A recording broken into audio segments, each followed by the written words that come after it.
For 89 years, one award has stood above the noise. The Maxwell. It doesn't go to the fastest, the strongest, or the loudest. It goes to the one who makes the entire sport hold its breath. Are you kidding me? Caleb Williams, dancing, cutting, mesmerizing run by the quarterback. In 1995, a second monument rose. The Chuck Bednarik Award. Given only to the predator who turns Saturdays into survival stories. Every season, the list gets shorter. Watch list, semifinalist, finalist. Then, one December night, under the brightest lights in college football, two new names are carved beside the immortals. This is where greatness is taken apart frame by frame, where the tape never lies, and the truth hits harder than any tackle. This is Maxed Out, the official podcast of the Maxwell Football Club. The vault is wide open. The film is loaded. History is waiting. I'm not going to say I'm the best at it, but I guarantee you I give most people to run for their money at just about everything.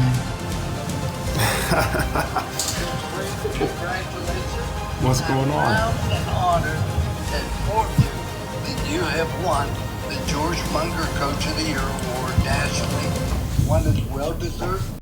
Turn the world off. Turn this all the way up. Maxed Out starts now. The winner of the 66th Annual Maxwell Award for College Player of the Year from Penn State University, Larry Johnson.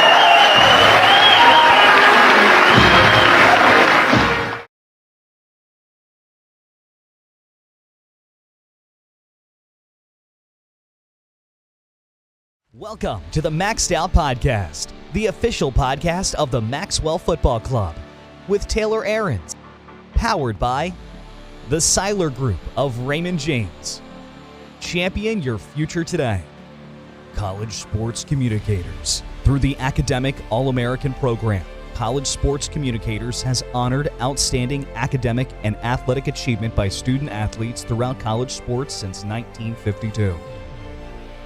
Kirkland Printing, the official printing partner of the Maxwell Football Club. Bradley Law, proud sponsor of the Maxwell Awards.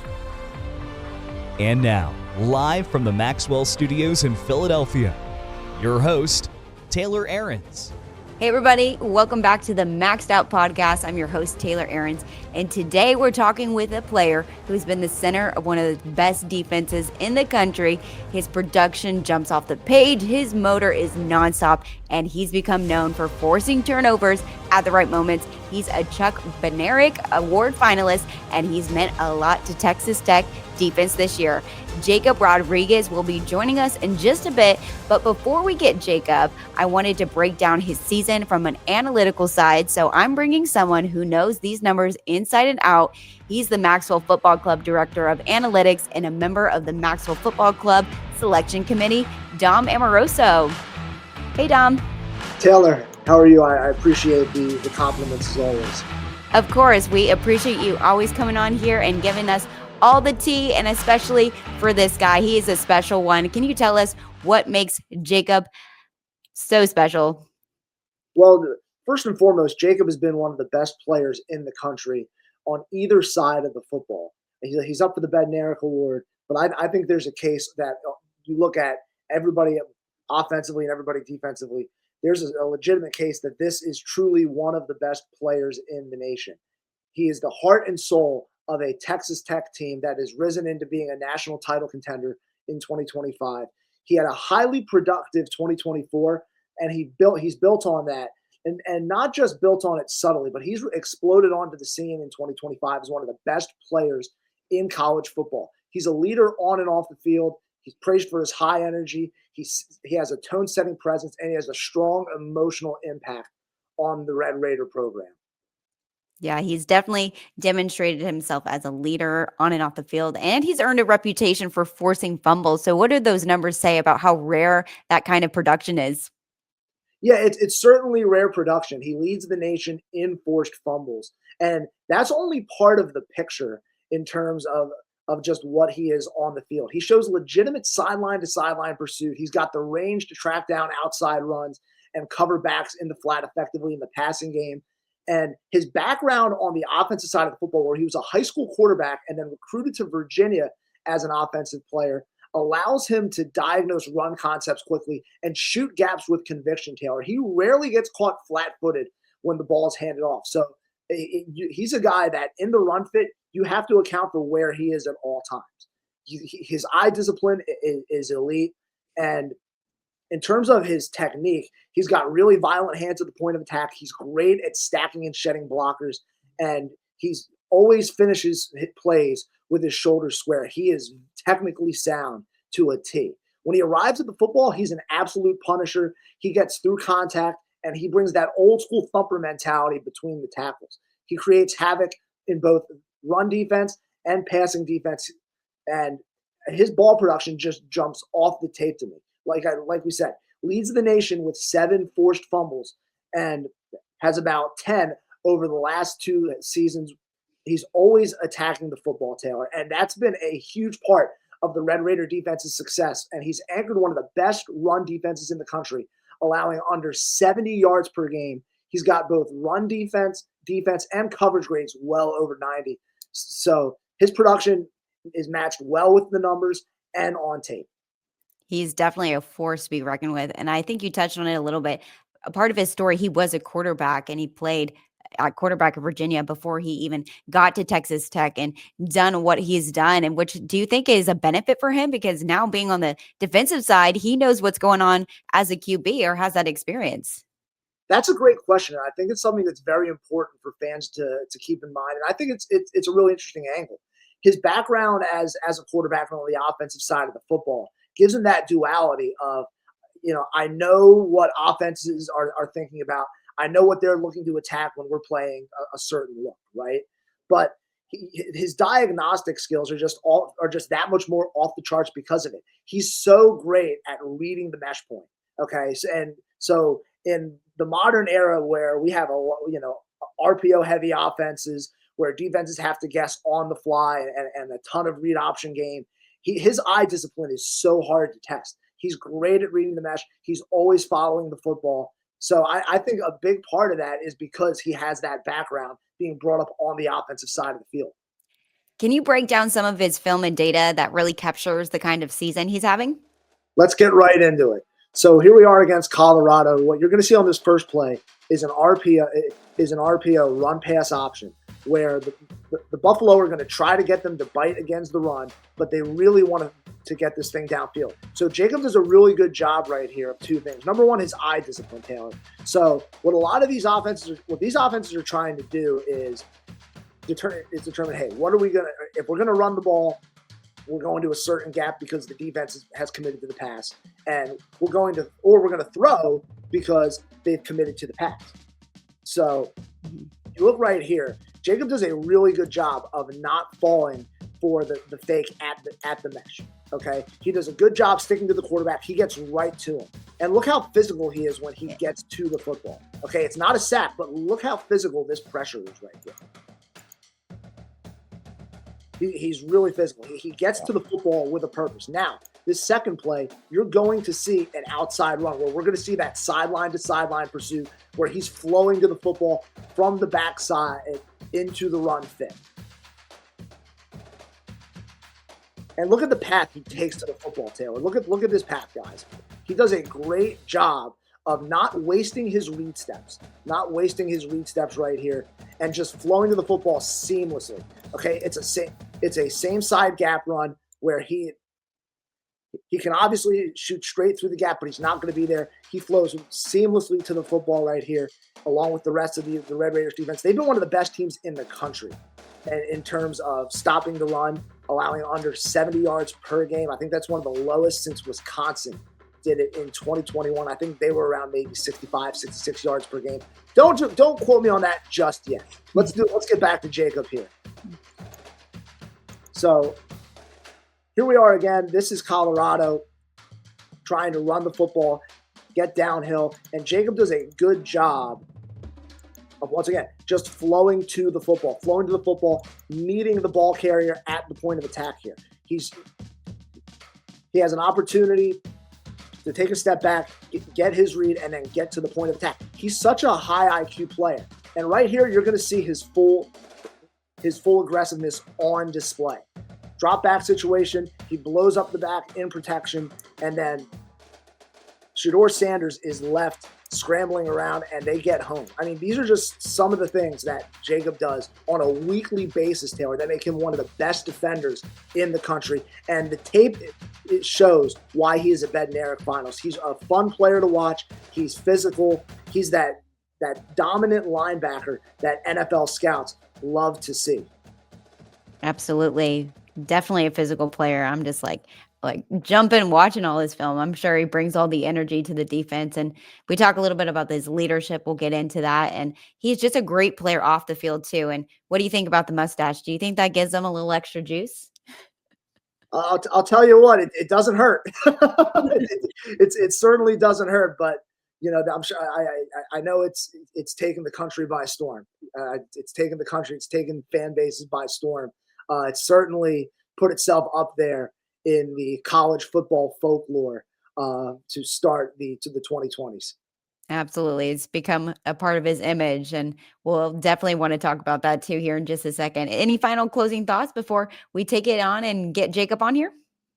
Similar to what we've heard in our other interviews, I'm really curious to hear, I think everybody knows that Jacob is a leader, but it's the why. It's the why. It's the how he does it.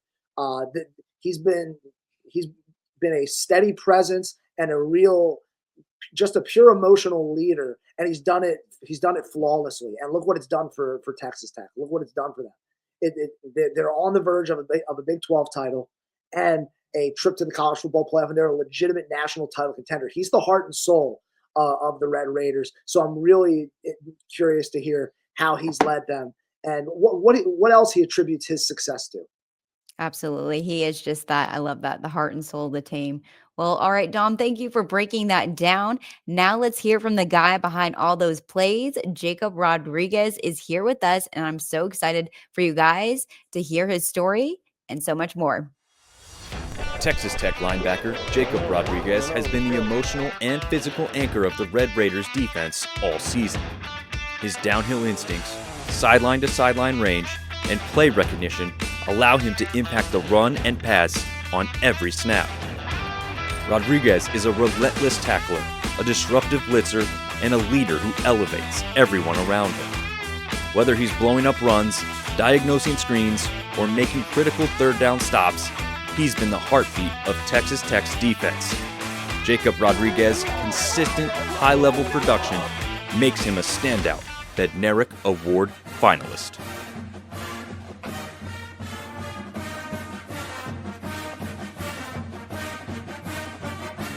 Let's bring in our guest today, Chuck Bednarik finalist, Texas Tech linebacker Jacob Rodriguez.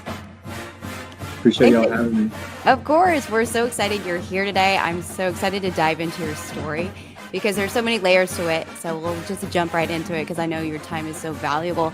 Growing up the youngest of 5, always trying to keep up with your older brothers, how did that play into your competitive edge?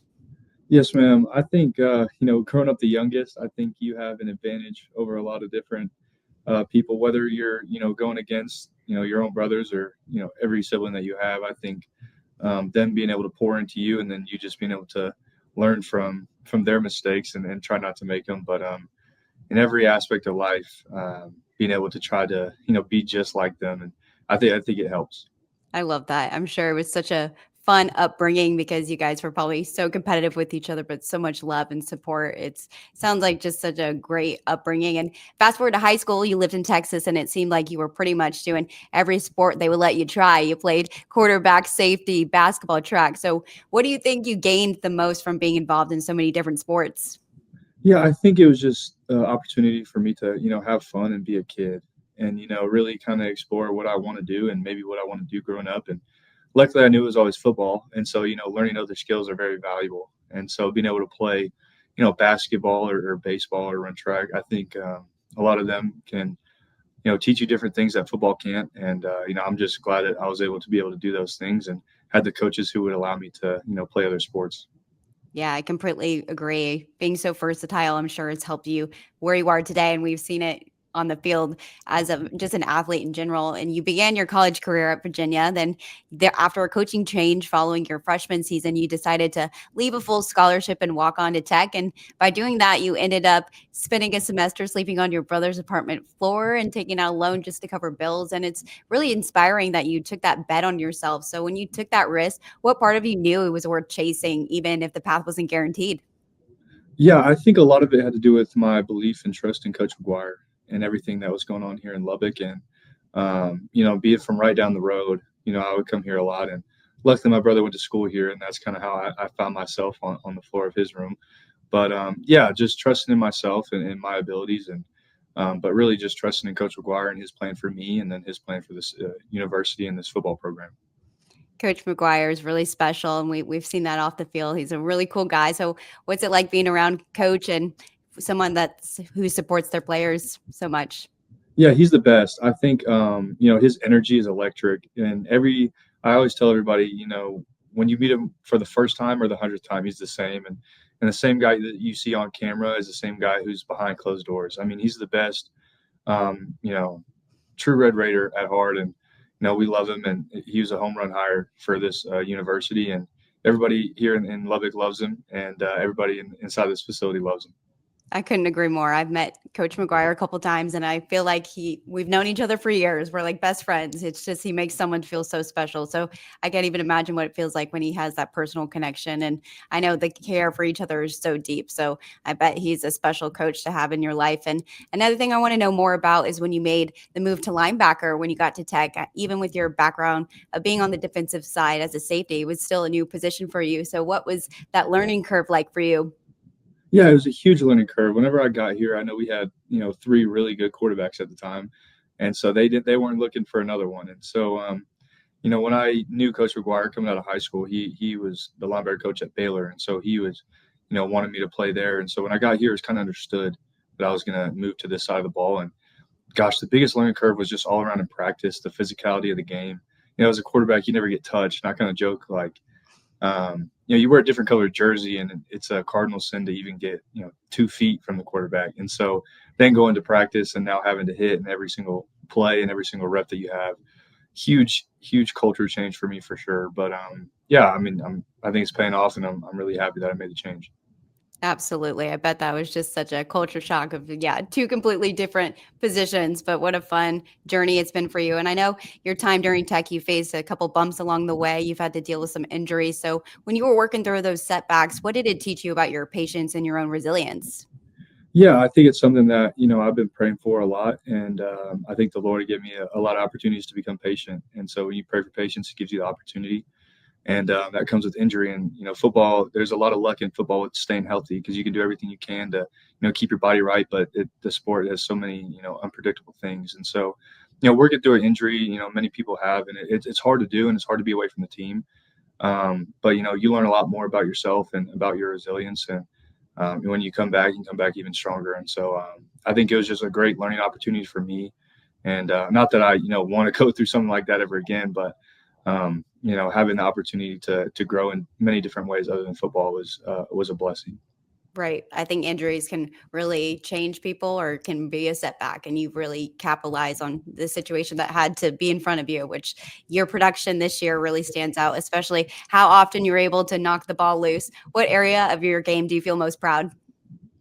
I feel most proud about just being able to do my job in our defense. And excuse me, I think, I have so much faith and believe in all 10 guys on the field on the defensive side of the ball.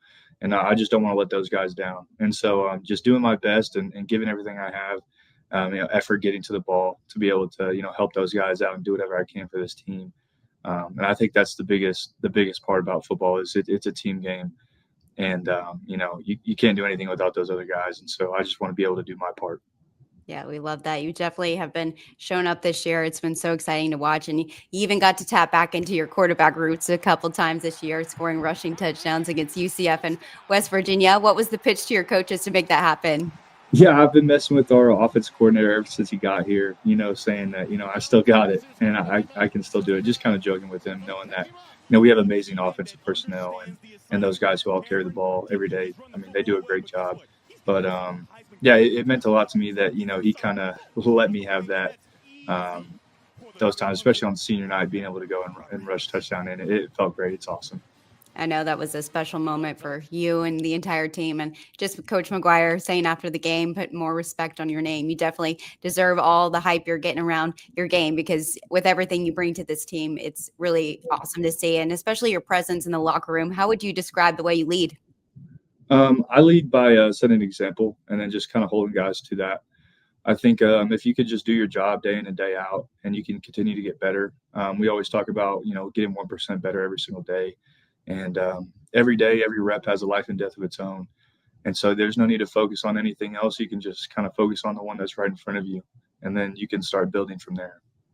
Absolutely. I love that mindset. And there's been so much excitement around your team this year with all the success you guys are having. What's been the most fun part of this season for you? I think just kind of everything off the field. I think, being part of a team is so special. And, being around the guys, whether it's, talking in practice or then, we have a lot of, we go to the movies every Friday before a game. We have, team dinners. And I think all that stuff is the best. Just be able to get close to the guys that you're around every single day and just, knowing that you have them in your life for the rest of your life. I think that's the best part about, being on the team. Yeah, I already sounds like there's just so much love there at Texas Tech for this team, and the chemistry is all there. It makes the difference between a great and the like a awesome team is the way you guys have that bond with each other. It's awesome to hear and to recognize all the hard work you guys have put in. You're finalists for the Chuck Bednarik Award. So what does this nomination represent for you and your team? It's huge. I think it represents, everything that I stand for and everything that I believe in. And I'm just so proud that I can, extend that to this team and just be a part. I think it's just a huge blessing to even just have my name in consideration. And so I'm just so appreciative of the opportunity and glad that I can, be a bridge to this, facility in the award. And I'm just so proud and so happy with, kind of how this team has done. And I'm just so excited for everything that's in store for us. Absolutely. Your work on the field speaks for itself, but also another big factor is your work off the field. And I want to talk about your wife. She serves our country as an Army Black Hawk pilot, and we want to thank her for her service. So how does watching her do what she does motivate you? Yeah, thank you for that. I think, she's the best at what she does and she loves what she does. And, when I get to the few times that I get to watch her, at work where she gets to watch me a lot more, but the few times I get to watch her at work, it's very special. And it's something that's a lot more nerve-wracking and serious. And what she does on a day-to-day basis is amazing, and it's so much fun for her. It's something that she loves. It's something she's passionate about. And so just watching her going up with no fear and everything that she does, I think it helps me and makes me better as a husband, makes me better as a football player in turn. Absolutely incredible. She inspires, I know, many people in our country. So we're thankful for all that she does. And I also want to talk about, I came across y'all's engagement story. What blew me away is that you two got engaged and married on the same day. I was so impressed by that because I know how much goes into like planning a wedding and everything. So how did that come together so fast? Yeah, it was it took forever. I know it's something we've been talking about, and her twin sister was actually getting married pretty recent, and we saw kind of all the work that it took to put into a wedding, and so we kind of decided that we wanted everything to be our own.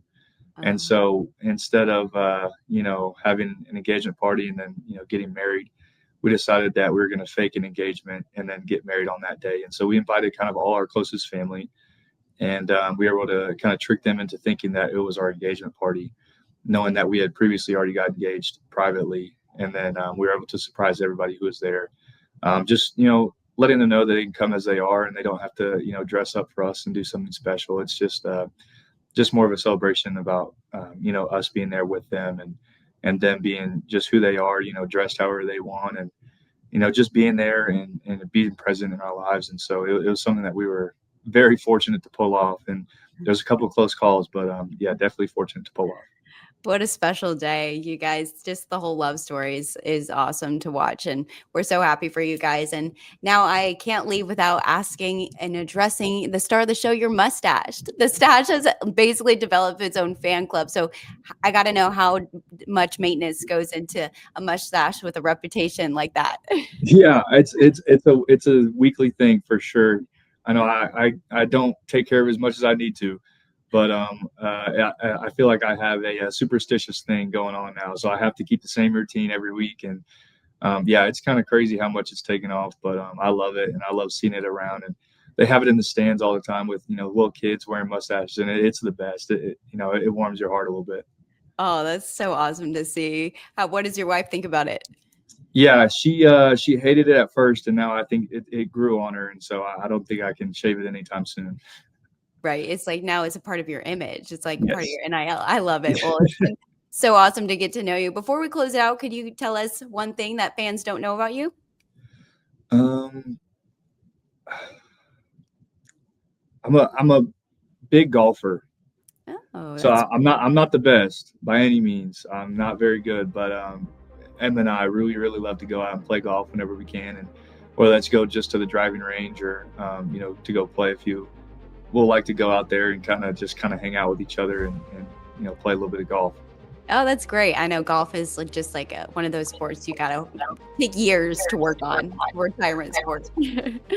Awesome. Well, Jacob, we appreciate your time, and we're wishing you the best of luck on the finalists for the Chuck Bednarik Award. We'll definitely be cheering you on, and also best of luck this weekend in the Big 12 championship game. Thank you so much. I appreciate the time. This has been awesome. Awesome. Thank you so much. We appreciate it. Thank you. And that's a wrap on today's Maxed Out podcast. Big thanks to Jacob and Texas Tech for their time, and big thanks to you guys for listening. The Maxwell Award winner and Bednarik winner will be announced on December 12th on ESPN's Home Depot College Football Award Show. We'll see you back here next time with another great guest.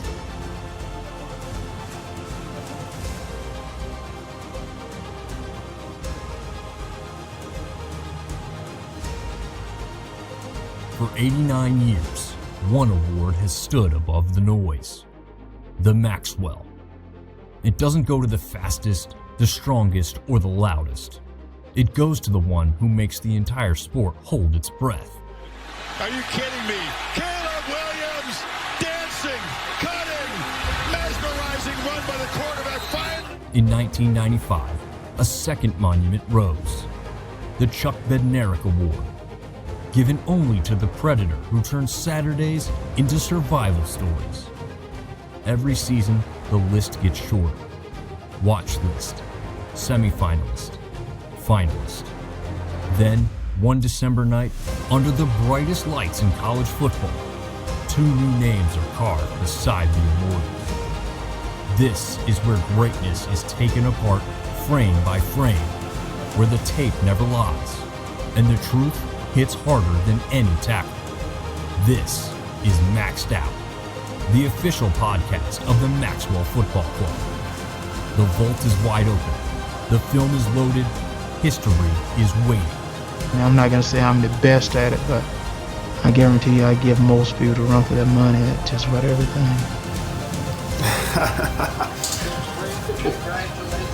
What's going on? Proud and honored to inform you that you have won the George Munger Coach of the Year Award nationally. One is well deserved. Turn the world off. Turn this all the way up. Maxed Out starts now.